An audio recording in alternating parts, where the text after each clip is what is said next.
तुमची 10वी झाली आहे आणि तुम्ही डिप्लोमा करण्याचा विचार करताय, मग हा व्हिडिओ तुमच्यासाठीच आहे. पण व्हिडिओ शेवटपर्यंत बघा. आज आपण इलेक्ट्रिकल डिप्लोमा नंतर काय संधी उपलब्ध आहेत ते पाहणार आहोत.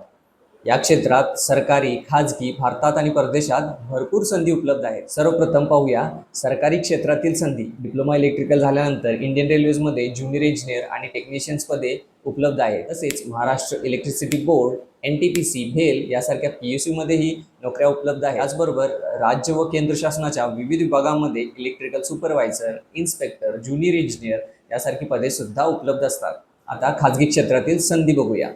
Automation, manufacturing, SCADA, solar, renewable energy, construction, infrastructure, EV industry यामध्ये सुद्धा इलेक्ट्रिकल नंतर भरपूर संधी आहे. परदेशात UAE, Saudi Arabia, Canada, Germany आणि ऑस्ट्रेलियामध्ये सुद्धा इलेक्ट्रिकल इंजिनियरला भरपूर संधी उपलब्ध आहे. डिप्लोमा इलेक्ट्रिकल केल्यानंतर सुमारे 2.5 ते 6 लाखाचा वार्षिक पगार मिळतो. अनुभव वाढला तर हाच पगार 8 लाखाच्या वर जातो आणि परदेशात तर हा पगार अनेक पटींनी वाढतो.